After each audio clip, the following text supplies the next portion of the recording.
Assalamualaikum warahmatullahi wabarakatuh.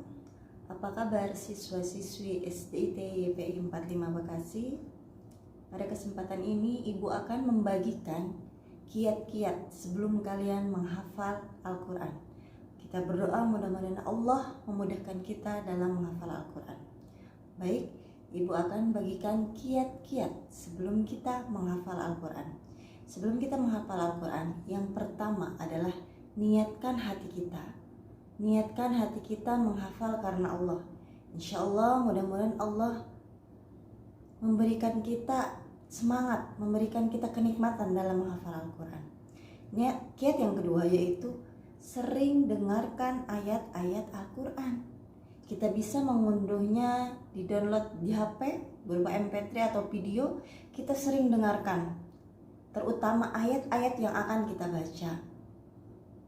Kita dengarkan ketika kita makan, kita dengarkan ketika kita berangkat ke sekolah, di perjalanan, dimanapun itu di perjalanan kita dengarkan. Ketika mau tidur, dengarkan, sehingga telinga kita dan hati kita itu terbiasa mendengarkan hafalan Al-Quran, sehingga ketika kita mulai menghafal itu akan lebih mudah dibanding bagi yang tidak pernah, jarang mendengarkan ayat-ayat Al-Quran. Kemudian yang ketiga, kita harus punya target. Target satu hari minimal saya harus hafal 3 ayat, atau saya sehari harus hafal 5 ayat, atau saya satu hari harus hafal 1 surat. Harus punya target. Dengan target insya Allah cita-cita kita menghafal minimal juz 30 di SDIT YPI 45 ini akan tercapai. Harus punya target. Kemudian yang keempat, harus punya waktu khusus. Waktu khususnya kapan?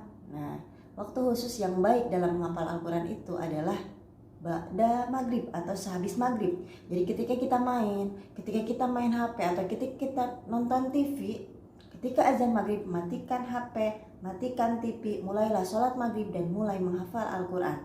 Menghafal Al-Quran yang baru ataupun mengulang-ulang hafalan yang sudah kita hafal itu bagus di waktu maghrib. Dan satu lagi, bagus waktu menghafal Al-Quran itu setelah subuh, karena pikiran kita lebih jernih. Kemudian yang terakhir adalah ingatlah keutamaan penghafal Al-Quran. Insya Allah penghafal Al-Quran itu akan datang kepada kita di hari kiamat, ketika semua tidak dapat menolong. Al-Quran dapat menolong kita di hari kiamat, menjadi syafaat kita. Dan penghafal Al-Quran akan memberikan pertolongan kepada 10 orang keluarganya. Dan orang tua bagi penghafal Al-Quran akan dipakaikan mahkota di akhirat nanti. Anak-anakku, siswa-siswi SDIT YPI 45, kita berdoa mudah-mudahan Allah memudahkan kita dalam menghafal Al-Quran. Dan target kita hafal Al-Quran juz 30 minimal di SDIT YPI 45 ini tercapai. Demikian kiat-kiat kita sebelum menghafal Al-Quran di SDIT YPI 45 ini. Assalamualaikum warahmatullahi wabarakatuh.